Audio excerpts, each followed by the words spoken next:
Wat het deur jou kop gegaan toe die neuroloog daai terugvoer gee? Erik is in die ICU, jy is onseker, gaan hy dit maak, gaan hy dit nie maak nie. Wat het jy ervaar op daai stadium? Jy besef dit nie op daai oomblik wat vir jou voorlê nie, maar nou dat ek al 4,5 jaar daarna is, besef ek jy beleef skok, trauma. Jy weet nie wat gaan gebeur nie, wat gaan die dokters vir jou sê nie. Jy voel jy's in die diep see en jy weet nie hoe gaan jy aangaan nie. Soos wat die situasie verander, moet mens ook die sorgplan aanpas. Maar ek sien dit is vir mense moeilik want daar's soveel onbeantwoorde vrae. Daar's soveel vrae wat net daar is nie antwoorde op dit nie. Daar's nie net hartseer nie, daar is woede, daar's vrae, daar's hoekom moet dit gebeur? So jy het eintlik maar deur 'n rouproses gegaan. Beide van julle se lewens het heeltemal verander. Vat dit dag vir dag. Ja. Want die Liewe Vader weet wat om vandag vir jou te gee, Ja. wat jy vandag sal kan hanteer. Dit is regtig so.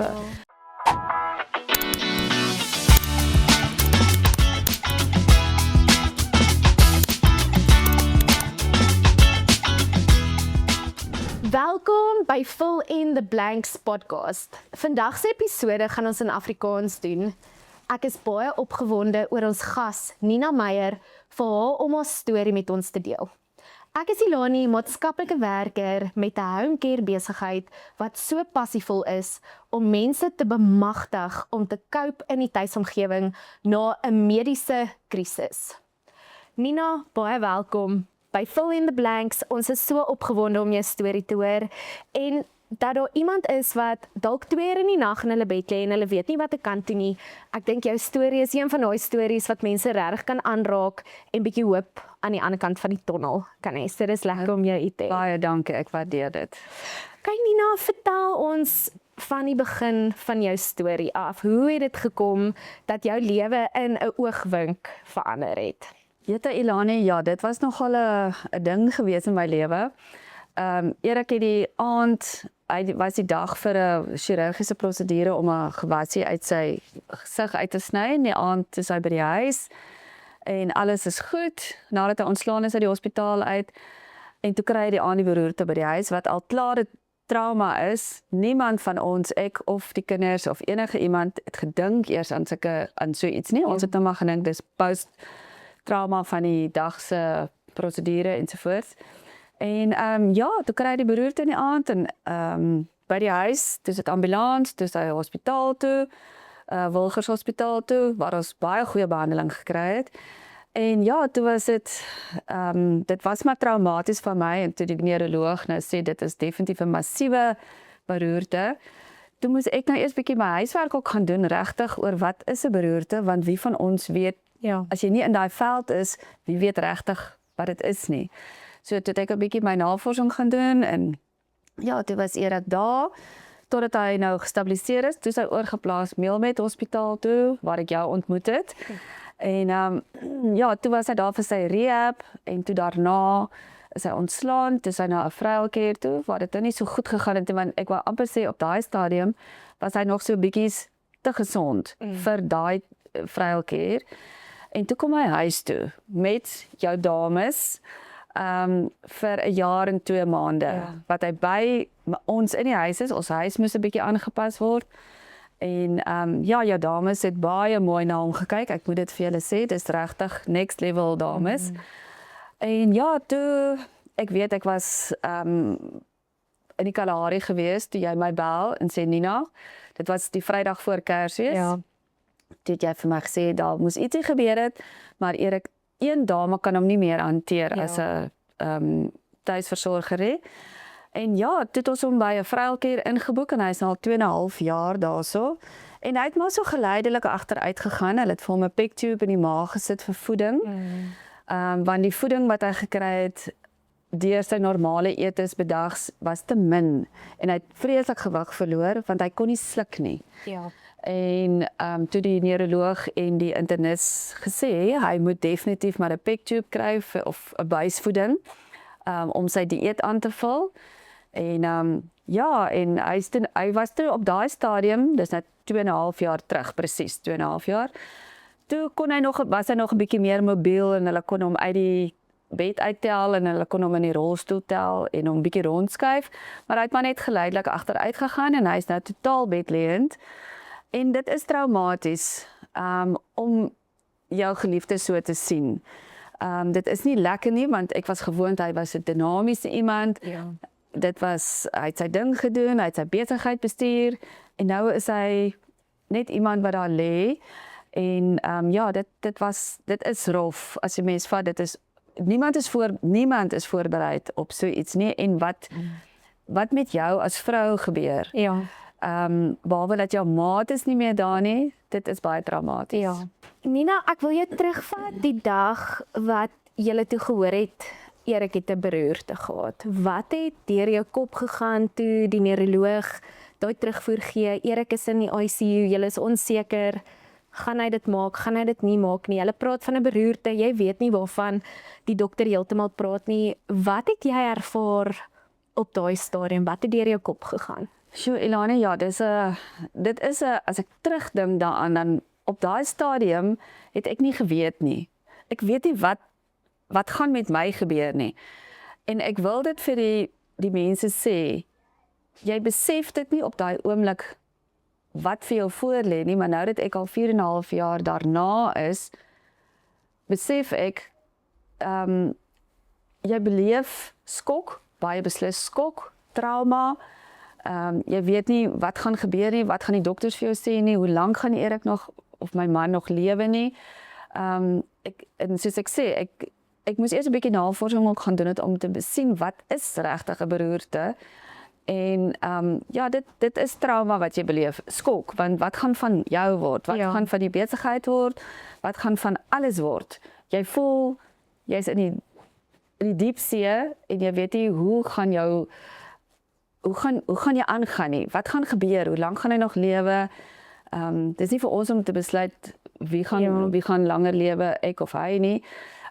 Maar ja, dit is 'n skok vir jou en jy besef dit eers nie op daai oomblik nie. Jy besef dit eers as daai oomblikse situasie as dit verby is. Ja. En hy's in 'n volgende vlak of hy's op 'n volgende plek. Dan besef jy, okay, dit is nou wat daar gebeur het en dis hoe ek dit ervaar. Ja. Ek het definitief, ons kinders is al almal groot en uit die huis uit. So ek het regtig beleef dat ek is nou alleen en nou is dit die medisy wat vir my moet lei en vertel jy wat gaan nou volgende gebeur en nou is hy by die hospitaal en nou is hy by die vroueltjie en nou is hy by die huis. Dit is vir daai oomblik. Jy besef, jy dink nie aan sulke goeters nie, want jy weet nie wat is die pad wat jy gaan stap nie. Ja. En jy dink, okay, hy gaan nou doodgaan of hoekom lê hy so stil of dit is baie moeilik om dit vir iemand te beskryf, maar jy besef dit nie op daai oomblik nie. Jy besef dit eers so rukkie daarna as jy deur daai oomblik se trauma is. Ja. So dis maar hoe ek dit beleef het. Toe hy nou rehabilitasie toe gekom het jy geweet wat rehabilitasie behels? Het iemand by die akute hospitaal jou neergesit en gesê, okay, hier is die volgende 3 stappe, of was dit maar, jy weet, shooting blind, vat maar net die volgende stap? Ilani, ja, as dit nie vir jou was nie, dan, ek weet nie, dan sal ek maar daar rondgefladder het. Jy het vir my baie gehelp, want jy het vir my gevat en gesê, dit is wat, ek weet nie, eers wat is rehabilitasie nie, vir my is dit soos iemand wat weer moet leer loop, wat Erik wel gedoen het, en hy moes leer eet weer, en ek onthou by die arbeidsterapie, dit wat hy daar moes gedoen het, dis goed wat ek glad nie van geweet het nie. En in die gimnasium by die rehabilitasie, wat hulle daar met hom gedoen het, dis iets wat die algemene publiek nie van weet, as jy nie te doen kry daarmee nie. So ja, dit is 'n eye-opener, moet ek beslis sê, vir enige iemand wat daarmee te doen kry. Jy weet nie wat dit behels totdat jy in daai bootjie is nie. Ja. Maar dit was vir my 'n goeie iets wat ek beleef het en die vordering wat ons kon gesien het.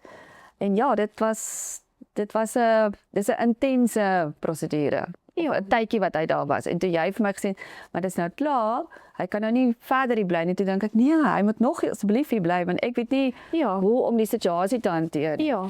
Ek dink dis presies, mens was net bly Erik is aan die lewe toe hy nog in ICU was, Akita Hospitaal, en dan is dit na die volgende stap toe en mense raak dan nou net gewoond aan die rehabilitasieproses en dan kom iemand en sê, okay, dis nou verby, ons moet na huis toe gaan. Ja. Maar Nina, daar's dalk iemand wat nou na hierdie podcast kyk wat presies wag vir hulle geliefde om rehabilitasie toe te gaan. So, net in jou eie woorde, nie tegniese terme, mediese terme, hoe sou jy rehabilitasie beskryf? Wat is dit? Ilani, vir my, as ek nou moet sê in ons gewone mense se taal, sal ek sê, jy moet net let go. Daai mense wat daar werk, en al die terapeute, al die dokters, almal wat daar so is, hulle weet wat hulle doen. Ek sê altyd, ek is goed met skottelgoed was, maar die mense daarso by rehabilitasie, hulle weet presies wat hulle doen. En jy moet net laat gaan. Daai mense is professionele mense. Moenie bang wees vir rehab nie. Moenie bang wees vir dit wat jy daar gaan kry nie, want daai mense is daar vir jou. En hulle tot vir my, ek weet, ek moes ook 'n sielkundige gaan sien en daarso, een van die, ja, ek het 'n sielkundige daar gesien, en sy het met my gepraat, hoe voel ek? So daai mense is nie net oor die pasiënt bekommerd nie, hulle is oor die familie ook bekommerd. Ja. En ons kinders was by Erik gewees, daar was 'n Vadersdag wat hy daar so beleef het, en daai mens, ek wil vir die publiek daar buite sê, let go, want daai mense, soos ek sê, is professioneel, hulle weet wat hulle doen. Jou situasie is nie die enigste nie, daar is baie ander, wat, ek weet iemand kon dit vir my gesê het. Ja. Jou situasie is, jy is maar deel van die stroom, en daai mense weet wat hulle doen. Ja. Dis hulle spesialiteit, en ek het gedink, ek is die enigste mens op aarde wat nou in hierdie situasie is, ek weet nie hoe om dit te hanteer nie, maar dit is 'n goeie plek vir die pasiënt en vir die familie, want Ja. ek kan nie vir Erik hulp gegee dat, ek sal niks beteken dit nie, maar die professionele mense wat daar so is, weet wat hulle doen, van die skoonmaker tot die dokter, tot die, almal is next level mense, hulle is spesialiste almal op hulle gebiede. So ek wil vir jou daar buite sê, moenie bang wees vir rehab nie. Dit is professionele mense, hulle weet wat hulle doen. En hulle is daar vir jou, nie net vir die pasiënt nie, maar vir jou ook, as familie. Verseker. Ja, so Nina, ek dink jy raak iets baie belangrik aan en dit is om te sê, goed, die pasiënt het dalk die beroerte gehad, maar die pasiënt alleen word nie geaffekteer nie. Die familie word nogal regtig geaffekteer. Wil jy 'n bietjie met ons deel hoe Erik se beroerte jou as sy vrou, as sy eggenoot geaffekteer het? Sjoe, ja, Ilani, dis 'n intense iets. My neefie sê altyd, "Ousus, dis intens." Nou dit was vir my intens geweest. Want jou maatjie wat jy het, wat elke dag saam met jou is nie meer daar nie. En jy moet nou 'n nuwe pad stap. Jy's daar vir jou geliefde wat in die situasie is, of dit jou kind of ouers of jou man of jou vrou, wat ook al is. Ja. Dit gaan nooit weer dieselfde wees. Ek is nou al 4,5 jaar verder as dag 1 en dit is nooit weer dieselfde. Dit is harde woorde om dit te sê. Jy is alleen en jy moet die beste maak daarvan wat jy kan doen. So jou ondersteunings, jou mense wat sê ons is daar vir jou. Gebruik daai mense. As dit mense is wat jy voel jy's gemaklik mee, reik uit na hulle toe. Want daai mense weet ook nie, dis jou vriende en jou familie, hulle weet ook nie hoe om die situasie te hanteer nie. So ek kan nou sê, ek het uitgereik na die mense by wie ek gemaklik gevoel het. Ja. En wat vir my die uitnodiging gegee het, en al het hulle ook nie 'n uitnodiging gegee nie, ek het uitgereik na hulle toe, want ek het by hulle veilig gevoel. En ek kon vir hulle verduidelik, dit is wat ek beleef en dis hoe ek voel. Daar's nie net hartseer nie, daar is woede, daar's vrae, daar's hoekom het dit gebeur? En dit is nie 'n maklike pad om te stap nie. Glo vir my, soos ek sê, ek is al 4,5 jaar is ek al daardeur. En jy is alleen. Daar is tye wat jy baie alleen is, jou kinders, jou vriende. Jy is nie altyd, almal gaan nie altyd oor jou verf nie, verseker nie. Dit is definitief so. So ja, dis 'n alleen pad en jy wil daar wees vir jou geliefde en ek het my baie verlaat op wat die mediese vir my gesê het, dis nou die volgende stap wat ons met Erik moet doen. Ja. En soos wat jy ook gesê het, een versorger is nie meer goed genoeg vir hom nie. ek het my laat lei deur wat die professionele mense gesê het, Ja. om vir my man die beste te kon gegee het, want obviously wil ons almal vir ons geliefdes die beste hê.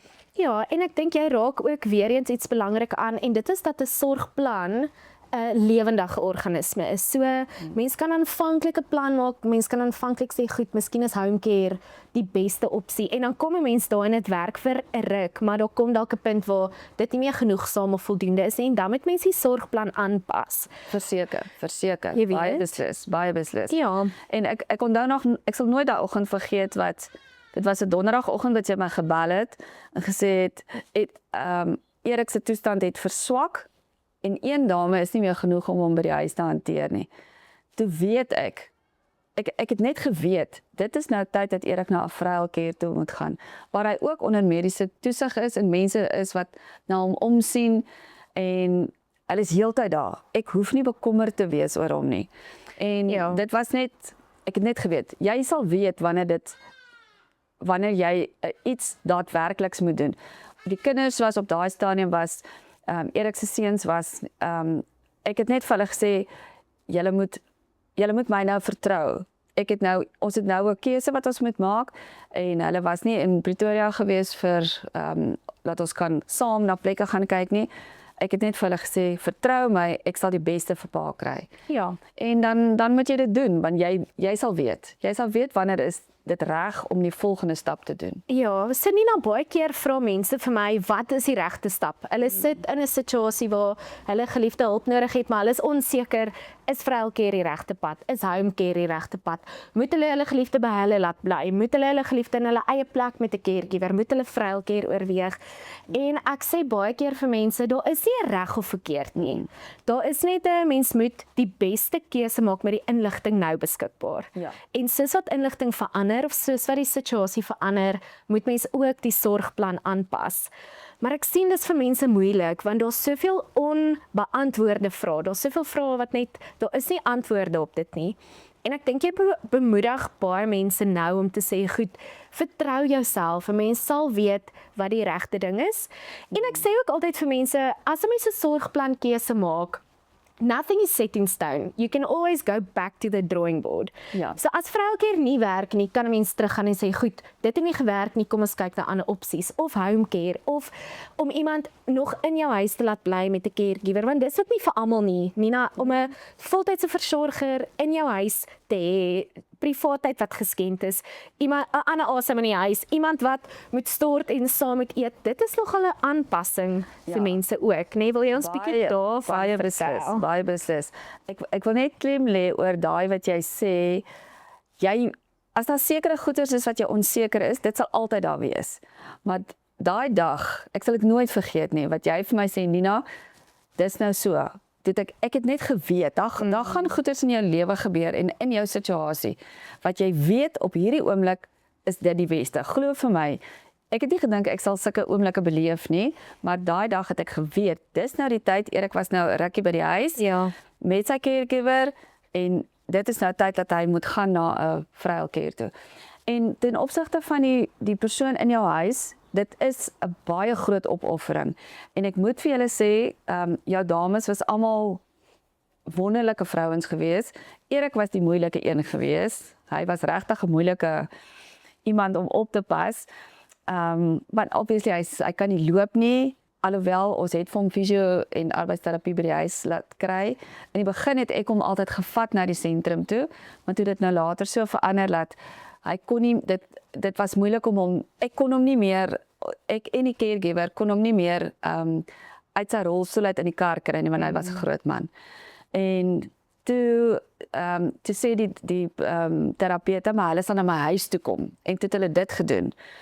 En ja, so daai opoffering van iemand in jou space, iemand in jou huis, jy was gewoond daaraan, ons sit saam en ons aandete saam, nou sien nog iemand, en daar is geen privaatheid in jou huis. Dit is verseker so, ek moet dit erken, en ek moet eerlikwaar sê, uit my persoonlike ondervinding uit, ek het dit eers besef, die dag toe Erik en die carer weg is uit die huis het. Nou is ek alleen, Erik is versorg, hy is op die beste plek wat ons vir hom kan gee, en ek het eers, ek sal nie sê skade skade nie, dis 'n verkeerde woord. Dit is die opoffering. Ek dink opoffering is meer die woord. Ja. Dit wat ek moes opgeoffer het, ek het my man by die huis, dit is nie meer jou man nie. En hier is nog iemand in die huis wat jou geriewe gebruik, maar hulle sorg vir jou man. Ja. Hulle doen wat ek nie kan doen nie, want Ja. ek kan hom nie versorg nie. En dit is versekerde opoffering, maar dat dit vir ons gewerk het, verseker het dit gewerk. Ja. En dit is maar moeilik en dit kos baie om ek moet heeltyd verantwoording doen net om te sê hoorie ek gaan net gou gespaar toe, ek gaan net gou checkers toe. Ek is nou terug of ek gaan net gaan na my kinders toe en of as ons sien nou maar iemand kom braai by ons, dit is nie dieselfde nie. Ek moet vir julle sê daai persoon wat in die rol, jou pasiënt of jou geliefde wat in watter toestand ook al is, dit is nie meer dieselfde soos wat dit altyd was nie.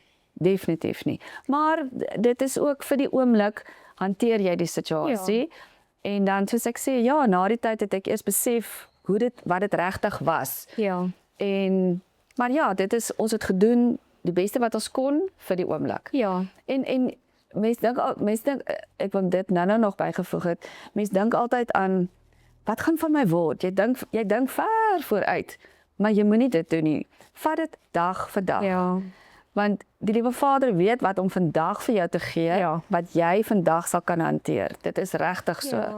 Maar ek het op 'n stadium gedink, wat gaan van oor 10 jaar van my word? Dit is totaal verkeerd. Moenie daaraan dink nie, want jy maak jouself moeg. Ja. En mental en fisies maak dit jou moeg. Ja. So lewe in vandag en vat vandag soos wat dit kom. Ja.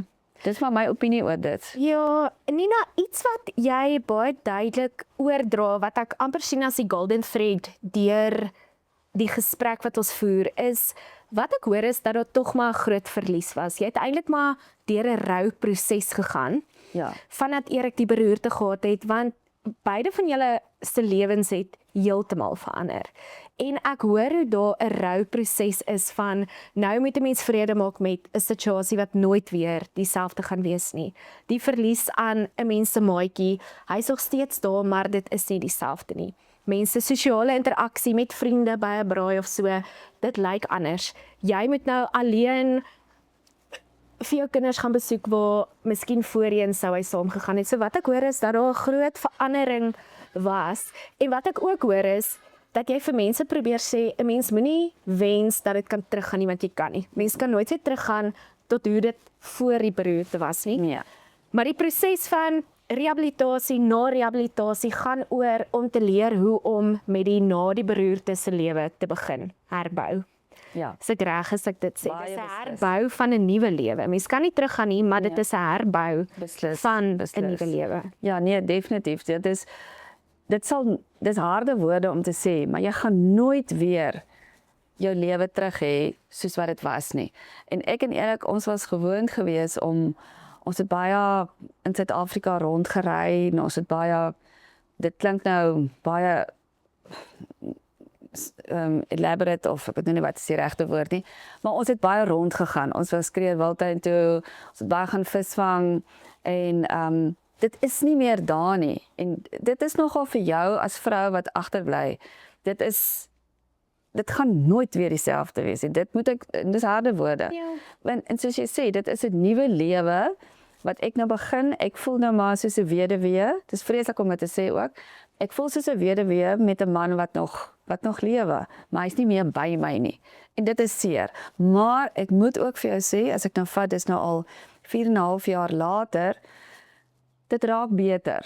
Ek dink mense, jou mind of jou gedagtes raak met tyd gewoond aan jou nuwe situasie. As jy in die proses is en jy het nou jou maatjie verloor of hoe dit ook al sê, en jy weet dit gaan nooit weer dieselfde wees nie. Baie mense sê gaan aan met jou lewe.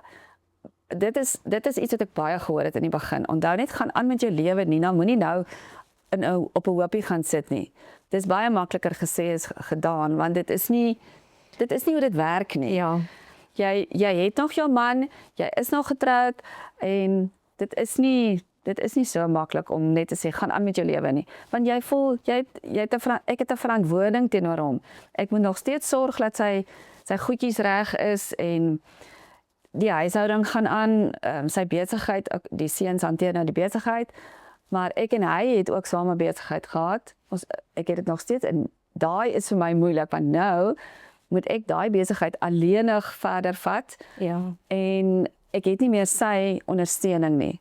En dit is nogal rof, maar as jy in die situasie is dan doen jy dit maar. Ja. So maar ja, dat dit 'n rouproses is in die begin, baie beslis en ek dink dit is nog steeds dit was lank vir my 'n geval van wat ek trauma beleef het. In die aande as ek in die bed gaan lê, ek lê nie in die middel van die bed, ek lê nog steeds aan my kant van die bed. So dit is maar nie 'n maklike pad nie, baie beslis nie, maar dit word beter en ek dink dit vat maar lank om totdat jy besef, okay, dis nou wat nou vir my uitgestip is en ek moet nou maar die beste daarvan maak. Ja. So ja, dis maar hoe ek daaroor voel, maar dit word beter, maar jy skik jou lewe daarna. Ja. Baie beslis. Jy moet andersins gaan as jy nou hier in 'n hoopie sit en sê alles is nou verby, dit is nie verby nie. Daar kom mense in jou lewe, vriende, vriendinne, kinders, daar kom mense in jou lewe op jou pad wat vir jou amazing support gee waar jy dit nooit van sal verwag nie en daar is ook 'n baie seer stukkie vir my van mense wat jou tog teleurstel. Dit is my dink ek die seerste. Ja. Mense wat ek het 'n sekere verwagting gehad van hulle. Ten opsigte van support of ondersteuning en dan gebeur dit nie. Dit was my seer. Ja, en ek dink jy raak iets baie belangrik aan Nina, want baie keer mense het 'n verwagting. Baie keer voel mens as 'n mens deur iets gaan, dan dink jy sekere mense gaan daar wees, ondersteun. Beslis. En so dis bietjie van 'n parallelle pad waar partykeer stel mense te leer en ander mense step up wat jy nooit verwag het nie. Correct, En hulle is daar en hulle stap die pad saam met jou. Maar dit maak tog mense oë oop en dan kan 'n mens dit nie aansien nie. Once you've seen, you cannot unsee. Ja. En dit is ook 'n proses op sy eie. Baie beslis, baie beslis. Daai wat jy sê, mense wat step up in jou lewe, wat jy dit nooit van verwag het nie. Dis wonderlik want dit voel vir my, wow, is dit nou wat die Here nou vir my gegee het? Ek treasure dit. Ja. Maar daai teleurstelling van die verwagting wat jy gehad het van mense, daai teleurstelling is vir my baie erg gewees. Ek het dit nou al aanvaar en jy besef it is what it is. Ja. Moenie verwagtinge vir jouself skep nie want mense stel jou teleur. Dit is regtig so en ek sê dit met baie respek vir mense. Ja. Almal het hulle eie privaat lewens ook. Almal gaan nou nie net oor my koek nie, want ek is nou hierdie weduwee. Dit is mense stel jou teleur. Maar die ander mense wat step up, Ja. dis engele, verseker. Ja, ek het dit hoeveel keer in die rehabilitasie eenheid ook maar gesien waar daar's baie keer as daar nou net 'n beroerte is daar baie vriende, familie, hulle check in, hulle kom kuier, jy weet, hulle bel en dan so aan die einde van die rehabilitasieproses is daar nog, maar dit is al bietjie minder, dan gaan mense huis toe, dan kom hulle weer baie. Hulle wil nou net kom check, Ja. is alles okay, maar Correct. 4,5 jaar later het almal maar aangegaan met hulle lewens, hulle is terug met hulle eie dinge en Dit is so. ek dink vir die familie of geliefdes wat agterbly, is daai ook 'n moeilike aanpassing om dan nou weer te besef jou geliefde is nou dalk in vroukeer, die vriende bel nie meer nie, jy weet die familie kom nie meer nie en dit is ook nou weer 'n nuwe fase van die aanpassing. Ja, baie dit is verseker so, daai wat jy sê in die vroukeer of in die hospitaal, almal is daar en dan taan dit 'n bietjie. Dan gaan hy rehab toe, almal is weer daar en dan taan dit 'n bietjie. Nou so by die huis, almal kom kuier en dan geleidelik, dit is regtig die waarheid en dit is waar ek baie keer ek sal nie sê verwerping is dalk die verkeerde woord, wat ek net voel ek is teleurgesteld want ek het meer verwag. Ek het gedink, okay, dit is nou Erik is nou weer by die huis, alles gaan nou weer aangaan soos normaal. Ja. Dit is nie so nie. Dit is verseker nie so nie. En dit is net jy wat dit vir jouself gaan weet. Niemand anders gaan dit vir jou beter maak nie. Jy moet vir jouself moet jy sê, dis hoe dit is. En leef daarmee saam en maak die beste daarvan. soos ek self, ek het op 'n stadium het ek gevoel hier vroeër in die jaar, en ek meen dis nou al in die 4de jaar, het ek gevoel ek het sielkundige hulp nodig, maar ek wou nie na 'n sielkundige toe gaan nie. Ek het gevoel ek wil na 'n psigiater toe gaan. Want sy is 'n mediese dokter en sy het haar spesialis gebied. Ja. En ek wil nie hê sy moes my gedruk het nie, glad nie, niemand van ons wil dit hê nie. Ek het net gevoel ek het bietjie hulp nodig dat ek net myself weer kan wees. En net voel, jy's Nina, jy is nog Nina. Ja. Staan op en gaan net aan. Ja. En die psigiater wat ek sien is 'n wonderlike vrou. Dit is ek hoef dit aan niemand te verduidelik nie, hoekom ek dit doen nie. Dit is my lewe. Almal kuier lekker saam en dan vanaand gaan jy alleenig na jou kamer. Alleen in jou bed en dan moet jy na jouself kyk. Niemand anders gaan na jou kyk nie. So ek wil vir julle almal daar buite sê, as jy voel jy's nou deel van die lost and found. Dit is nie so nie. Jy is lost, maar jy moet vir jouself sê, hoor hierso, ek kan hierdie doen. Jy moet step up, jy moet na jouself kyk. Almal gaan vir jou ondersteun, jou vriende, jou kinders, familie en almal is daar, maar jy moet uitreik na hulle toe. Al is jy ook nie so 'n persoon om uit te reik na ander mense nie, in hierdie situasie, dis net jy wat dit vir jou kan verander. Soos in die middag, ek het al so 'n roetinetjie, in die middag, 4 uur is almal nou van die kantoor af weg is, dan gaan sit ek nou buite op die stoep, en die somer is dit mos nou heerlik. En dan speel ek met die honde, dis my routine. En dan maak ek 'n kossie en ek sorg dat ek eet. Want as mens nie eet nie, dan kan jou liggaam, jy voel later, jou liggaam kan dit nie meer hou nie. So jy moet vir jouself sorg. Niemand anders gaan vir jou 'n bakkie sop aandra of so iets nie. So ek voel dit is regtig belangrik om vir mense te sê, jy moet na jouself kyk. Almal gaan daar wees in die begin om jou te ondersteun vir die situasie waarin jy is, maar jy moet na jouself ook kyk. En ek is nogal baie mense het gesê, ag man, kom sluit aan by die rolbalklub of die draftklub of wat ook al. Ek is nie so 'n tipe mens wat uit my eie uit dit sal doen nie. Dalk is jy ook nie so iemand nie, maar as jy dit kan doen, as jy iewers kan aansluit by 'n klub, by 'n aktiwiteit en jy kan daar instap en sê, hoorie, ek wil graag aansluit by die klub, kom ons sê nou maar rolbal, dan doen jy dit. Ek is nie so 'n tipe mens wat dit sal doen uit my eie uit nie. Ek sal saam met iemand gaan, 'n vriendin of so iets, maar as jy kan en jy het die persoonlikheid om dit te doen, doen dit.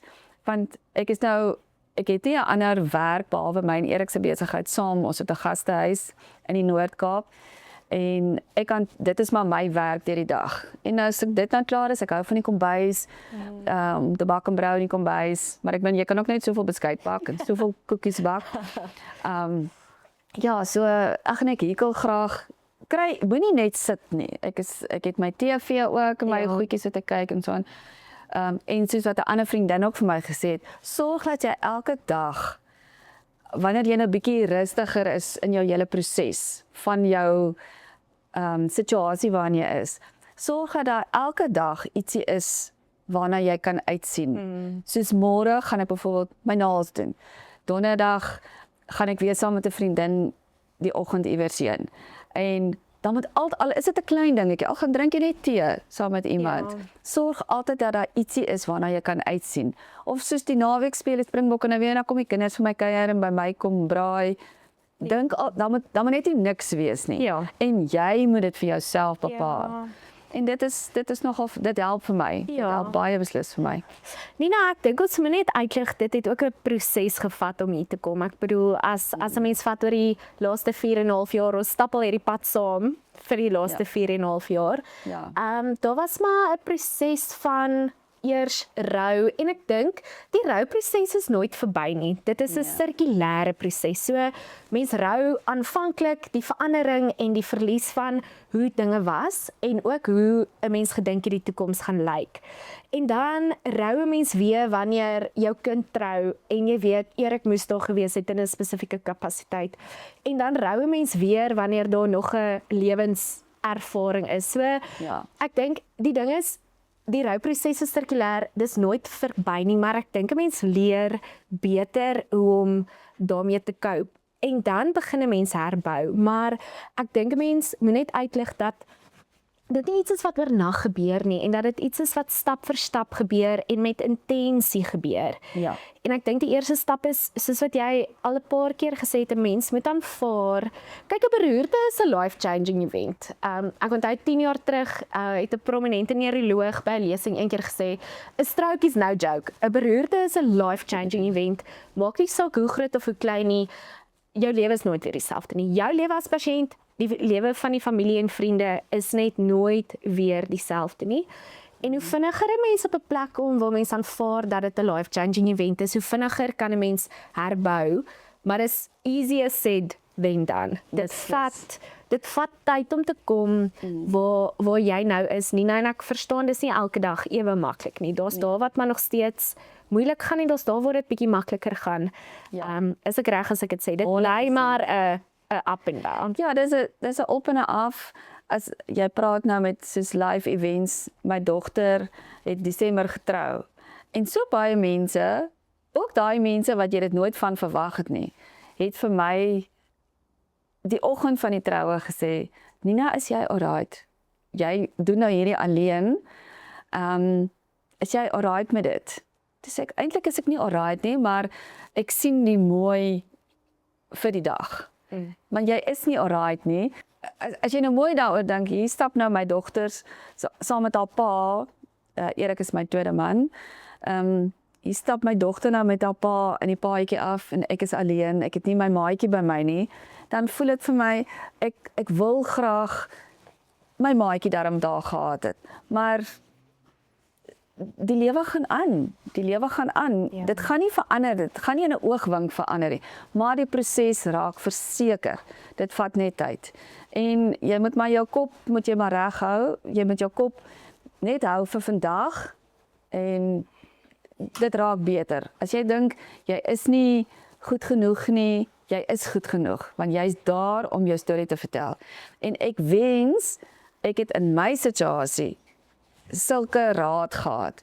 En ek het al baie vir Ilani ook gesê, ek wens ek kan vir ander mense sê wat ek beleef. En ek weet nie, het ek nou die geleentheid om dit te sê. Ja. Dit is altyd 'n rouproses, daar's baie seer. My ander dogter trou volgende jaar Julie en nou is ek weer 'n nuwe proses en wat oom Erik gesê het en oom Erik en ons het dit gedoen, nou die kinders leer ski op die dam en daar's so baie sulke goedjies. Dis klein goedjies, maar daai klein goedjies moet 'n mens treasure. Dit wat verby is, dit gaan nooit weer gebeur nie, maar ek treasure dit, want oom Erik het dit vir ons gedoen. Ja. En daai situasie waar jy nou in vandag is, dit word beter. Jy dink dit is onmoontlik dat dit sal beter word, maar dit word beter. Nina, ek dink jy het soveel met die gehoor gedeel. Ek dink as iemand op hierdie podcast afgekom het wat in 'n soortgelyke situasie is, het jy soveel gegee om aan vas te hou. En ek dink jy het hoeveel keer al vir my gesê, dis so belangrik om net 'n mens se storie te deel. Dis belangrik om te praat waardeur 'n mens gaan, waardeur jy is, sodat jy weer die volgende persoon kan help. Ja. Wat daardeur gaan. En ek wil vir jou regtig dankie sê dat jy jou storie kom deel het. En ek sien uit om te sien hoeveel mense se lewens hierdie storie gaan aanraak en hoeveel hoop dit vir iemand gaan bring. Want ek dink die belangrikste ding om te besef is, al is dit 'n verandering, al is dit 'n rou, al is dit 'n verlies, al is die lewe nooit weer dieselfde na bereikte nie. Dit beteken nie dat daar nie meer hoop is om 'n lewe te herbou nie. Ja. Dit lyk dalk anders, dit voel anders, 'n mens moet deur die proses gaan, maar daar is hoop en daar is lig aan die ander kant van die tonnel. Ja, die liggie wat jy sien is, dit voel vir jou, die liggie is baie ver, maar dit raak verseker beter. En ietsiekie wat ek ook net graag wil sê is, iemand het eendag vir my gesê, baie lank terug, ek dink nie eers ek het al kinders gehad nie, a problem shared is a problem half. So as ek met Ilani, ek en sy het op pad begin stap toe Erik in die rehab was, en jy was altyd daar vir my gewees. As ek sê ek het jou nodig, dan was jy daar. En deel net met iemand by wie jy veilig voel. Al is dit 'n vriendin of enige iemand, al is dit ook jou bediende by die huis. As ek dan vir julle sê hoe baie het Rebecca my trane al afgevee, en as ek dit nou ook mag sê vir mense, bly op jou knieë. Die liewe Vader sal nie vir jou in hierdie situasie plaas as jy en hy dit nie saam kan hanteer nie. As ek nie my hemelse Vader gehad het nie, dan was ek nou al verby die beroerte stadium gewees. So dit is vir my baie belangrik dat jy moet op jou knieë bly, want die Here gee vir jou krag net vir vandag. En regtig julle, ek ervaar dit. Ek praat uit my eie seer ondervinding, maar dit is verseker so. Dit word beter. Dit vat maar net tyd. Baie dankie vir almal wat ingetune het. Ons gaan die gesprek bietjie verder vat volgende week, verder gesels oor beroertes, trauma, hoe lewens verander en ook hoe om te herbou. Ek is Ilani, hierdie is Fill in the Blanks podcast. Sien julle volgende week.